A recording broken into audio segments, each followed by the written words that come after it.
Благодарам. Почитувам колега, да тргнеме поред со одредени работи кои што ги кажавте. Прво, околу селективната исплата на субвенции, дали била селективна, дали не била селективна исплатата и каква била и што била. Излегувате со сериозни обвинувања за кои што сметате дека постојат докази. Се знае каде се дава, дајте да ги видиме тие докази кои што вие ги имате дека селективно се врши исплатата. Бидејќи вие сте тој кој што кажува вака требало да има докази, така требало да има докази, а дека кажувате селективно се исплаќало и не знам како се исплаќало. Многу вака сериозно обвинување дават. Тоа е првата работа. Втората работа околу авансните исплати. Колега, каков хаос направивте околу авансните исплати, се сеќавате ли? Дали имаше земјоделци кои што земаат 30% заради авансна исплата, па после бидејќи требаше повторно да аплицираат и да конкурираат, остана без преостанатите 70%. Ние тогаш, ако се сеќавате, ви укажавме на тоа. И вие знаете дека настана хаос околу таа работа. Се сеќавате, претпоставувам.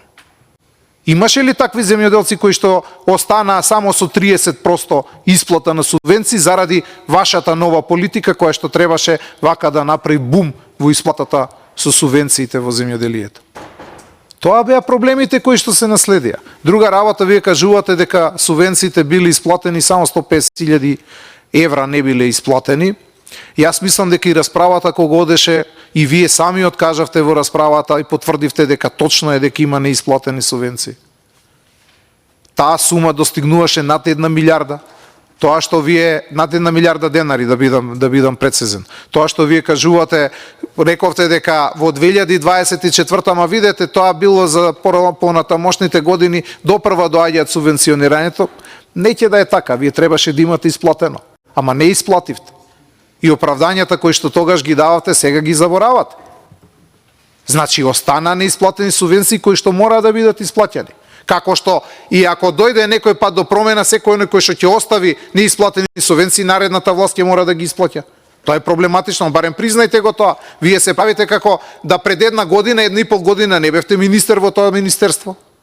Вие ги знаете проблемите се, јас сум изненаден по ова што вие сега го зборувате. Околу програмите кои што велите дека ги имало, а програмите били укинати.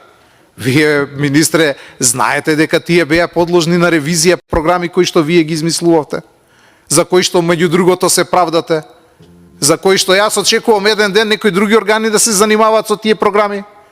Измислувавте програми на кои што вие самите доделувавте услови, самите ги определувавте условите за конкурирање и после сами исплаќавте.